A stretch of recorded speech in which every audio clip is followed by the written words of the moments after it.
All right, welcome back to New Orleans. We're going to give you guys a Friday update. Today was Clemson offense, Alabama defensive day. We had both coordinators for Clemson, Coach Pruitt for Alabama/Tennessee. His focus today, of course, was Alabama. We're going to talk a little bit about what we heard this morning, some of the vibes we're getting. Let's start off with that, Will. What's the vibe you got from the Alabama defensive players and the Clemson offensive players this morning? Well, I thought it seemed to me as you listen to all the players talk, especially the Alabama defensive players and the defensive backs in particular, that like Hunter Renfro's in their head, and not for obvious reasons what he's done the last 2 years against them, and it just seemed like that's all they really wanted to talk about. Now, granted, the questions sometimes were geared for that, but then there was Mika Fitzpatrick was asked about Kelly Bryant, and he brings up Hunter Renfro when the question had nothing to do with Hunter Renfro. And so that told me a little bit like he's in their head a little bit, and maybe Clemson's in their head a little bit. And they're just sort of, I don't know, it's like they're worried about Clemson. It's like they're a little bit tight, if you will, and more worried about, and where Clemson, on the other hand, is just sort of having, I won't say having fun because they know it's a business trip, but Clemson seems loose, relaxed, and they know, it's a game, and they're treating it like, they've never played Alabama before. Well, Alabama, I think, is treating it like, Clemson should have beat us 2 years ago, and Clemson did beat us last year. So that's kind of the way I look at it.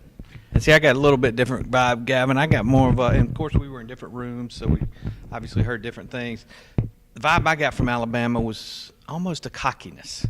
A lot of questions about last year. They didn't really want to talk about that. They, just didn't want to talk a lot about how Alex actually asked about Clemson's elite group of receivers. And Fitzpatrick was like, well, we play a lot of great groups of receivers in the SEC, and, wasn't giving Clemson a lot of credit.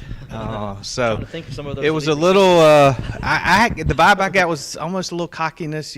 Quite frankly, it was kind of the Alabama vibe, the same vibe you get around their fans. Remember the game last year? They go up 14-0. Their fans are all like, we got this. We're going to beat Clemson again.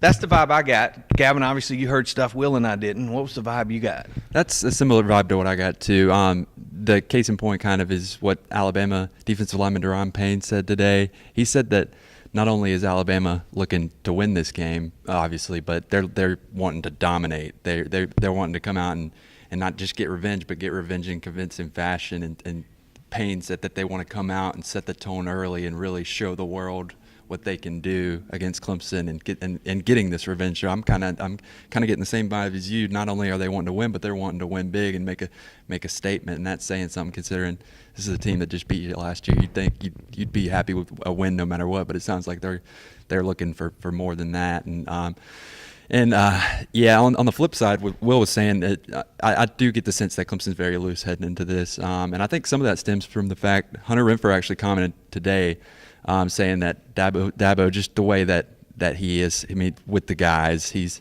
so genuine and he's so down to earth. I mean, he just loves his players so much. I mean, he's going to be disappointed. Renfro said he's obviously going to be disappointed if they make mistakes, but they know that he's still going to love them the same no matter what happens on the field, no matter if they do make mistakes or not. He's still going to love them. And Renfro was saying to us and to me, especially, and to I think a lot of the other guys, that helps them play loose and play free and just not worry about making mistakes. So I'm getting that same kind of vibe Will was getting on the Clemson side of things. And it's real fast to kind of go off what Payne was saying, and I remember that too.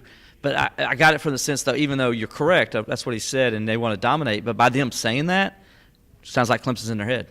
That's the way I look at it. And it's just the way we interpret it. Will Vandervoort logic. Yeah, just the way you interpret it. I mean, it's just like it was like they made a point to say it. That tells me they're in their head. It's in their subconscious. Yeah, I think so. Came out. Well, obviously, we got to talk to, as we said, a couple of coordinators. Coach Pruitt didn't want to talk about Tennessee. He quickly shut that off. Of course, talked about how he's focused, 100% on Alabama and winning the bowl game. But then he did go on to say, well, I did miss the first 2 days of practice for the bowl, and then just like every other coach, during the day I'm focused on the game, and then at night I'm focused on recruiting. And, of course, when I'm focused on recruiting, I'm focused on Tennessee. And so, he said all the right things, but Brent Venables is 100% focused on getting to the national championship, 100% focused on beating Alabama. Jeremy Pruitt is not 100% focused. What are some of the things you guys heard from the coordinators? Yeah, as far as the Clemson coordinators go, they seemed very relaxed. Again, Jeff Scott talked about how his daughter, this is their third year. She's 3 years old, and all 3 years she's been alive. They've been in the college football playoff. And then he talked about his when he was a kid and how his Christmas presents were bowl swag from his dad. His dad's at Florida State and stuff. And he had a nice comment about South Carolina in there that I'm sure everybody on the website has seen. And I thought that was kind of humorous. Jeff was really in a humorous mood today. It was nice and refreshing to see that. And then Tony was sort of just Tony. Tony's always he's always the same steady guy.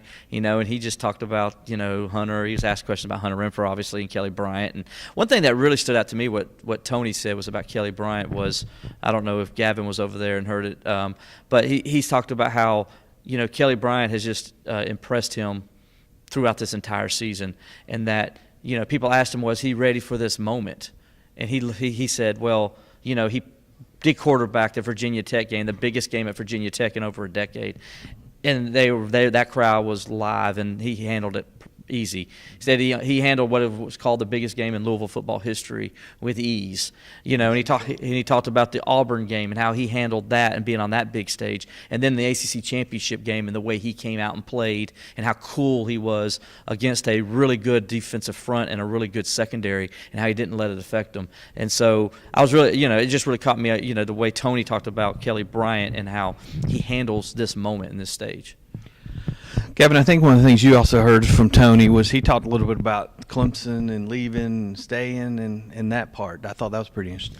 Yeah, he's a Clemson guy through and through. Came here, what was it, 1990? Oh, talking about when he came in 1999? Yeah, so he's a Clemson. He's been here all his life.